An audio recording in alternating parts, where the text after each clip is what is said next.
Vamos falar dela, a ex-noiva do Vorcaro? Sim, porque ela tinha duas convocações. Tinha a CPI do crime organizado para quarta-feira, a CPMI do INSS para hoje. Nenhuma das duas conseguiu localizar a influenciadora Marta Graeff, ex-noiva do Daniel Vorcaro. A CPMI do INSS tinha agendado o depoimento de Graeff para hoje. Na CPI do crime organizado, como eu contei, a sessão para ouvir ela estava na quarta-feira prevista. As comissões tentaram contato com a defesa, direto com a empresária, fizeram um levantamento pela Polícia Legislativa do Senado para conseguir números e e-mails direcionados a Marta, mas não tiveram sucesso. Com as negativas, os colegiados avaliam agora determinar a condução coercitiva. Isso vai acontecer na CPMI do INSS, o Carlos Viana já confirmou.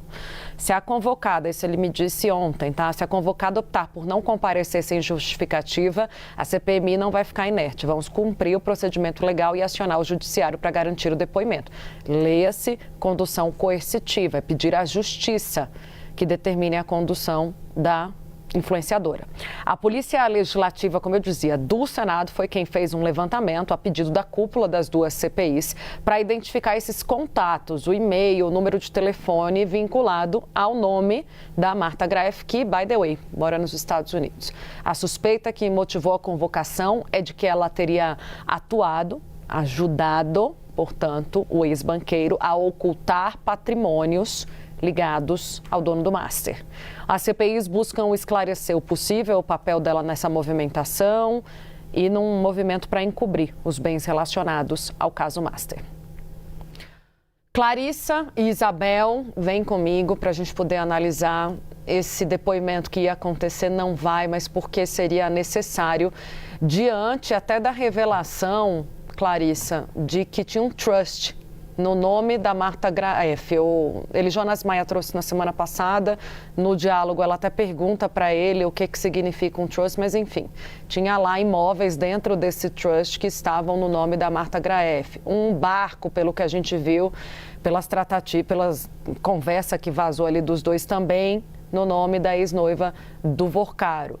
A suspeita é de ocultação de bens. Lembrando, né, ela não entra como investigada ainda, nesse caso pela PF, mas tem todos esses indícios, as revelações que vão se somando à crise e podem colocá-la no centro de todo esse debate, Clarissa.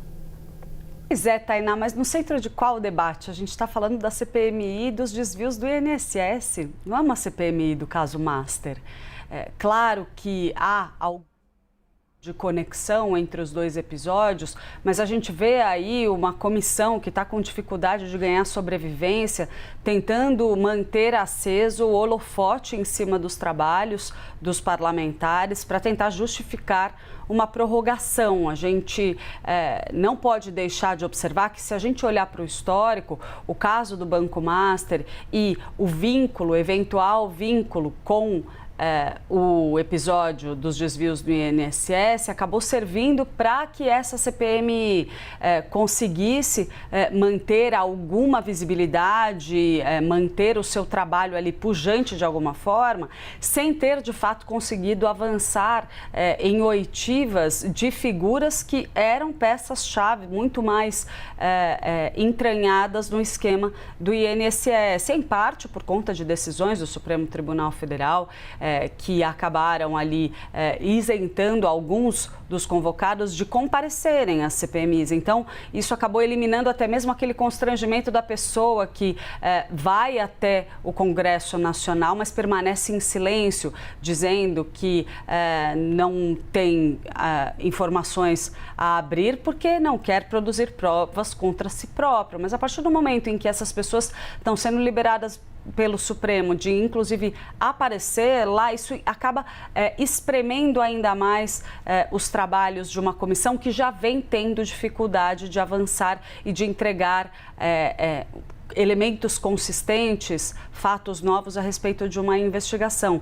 Nas últimas semanas, o maior feito que a gente teve na CPMI do INSS foi a suspeita de que a comissão teria vazado grande parte das conversas do celular de Daniel Vorcaro.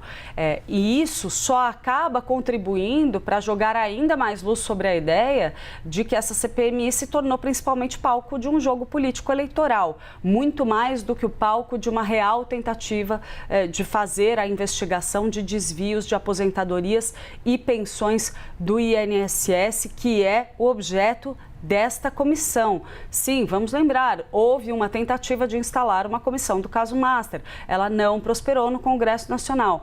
E também nesse caso a gente vê uma CPMI que está se aproximando do fim, em tese, caso não haja nenhuma surpresa, de forma bastante melancólica e com muito desgaste, tanto com a cúpula do Supremo Tribunal Federal, quanto com a cúpula do próprio Congresso. A gente tem o presidente do Senado, Davi Alcolumbre, dando sucessivas sinalizações, inclusive nos bastidores, de que não tem intenção de pavimentar a prorrogação dos trabalhos da comissão.